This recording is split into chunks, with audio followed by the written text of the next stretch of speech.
Bonjour à tous. Aujourd'hui, je vais vous parler de Sleep, un film coréen qui est sorti le 22 février. Alors, c'est le premier film de Jason Yu et qui met en scène Yoo Mi-jung et Sun Kyun Lee, qui est décédé en décembre 2023. Hein, il s'est suicidé. C'était un acteur assez connu et il avait notamment joué dans Parasite. Et à chaque fois que je l'avais vu à l'écran, je l'avais trouvé exceptionnel. C'est super triste et c'est son dernier film. Donc le film nous raconte la vie d'un jeune couple qui est bouleversé lorsque le mari devient somnambule et se transforme en quelqu'un d'autre durant la nuit. Alors sa femme va commencer à craindre que leur nouveau-né soit en danger. Alors, faut savoir que je suis parti avec énormément de bonne volonté parce que c'est un film coréen et déjà que j'en ai pas vu cette année et que j'adore le cinéma coréen. C'est un film, les critiques disaient que ça faisait super peur, ça avait l'air d'être acclamé par la critique, donc j'y suis vraiment allé en me disant, putain, ça va être cool, d'autant plus que moi je vais jamais voir les films d'horreur, mais là c'était un peu particulier, c'était pas un slasher. Bon, je me suis dit, pourquoi pas. Bon. Le film, il est distrayant, je dis pas le contraire.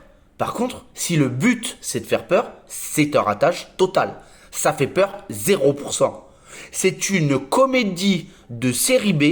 J'ai bien rigolé, ça oui, d'accord, mais c'est pas du tout un film qui fait peur.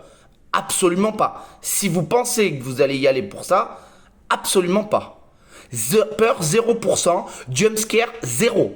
0-0. Et moi, je crois pas être très solide là-dessus. Alors, j'ai rencontré quelqu'un qui m'a dit à un moment, j'ai sursauté. Un moment. Mais moi, je l'ai pas vu, celui-là. Franchement, je n'ai pas vu ce moment.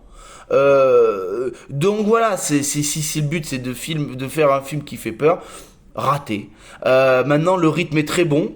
Je trouvais que, alors, les acteurs c'est un peu compliqué parce que la première partie, qui dure quand même un petit moment, le trailer spoil quand même beaucoup, parce que on arrive vite, au bout de 45 minutes, il s'est pas passé grand chose dans le film. Donc, la première partie qui met en place le décor, qui va mettre en place le somnambulisme et tout ça, elle est quand même intéressante. Et là, je trouve que les acteurs jouent très bien.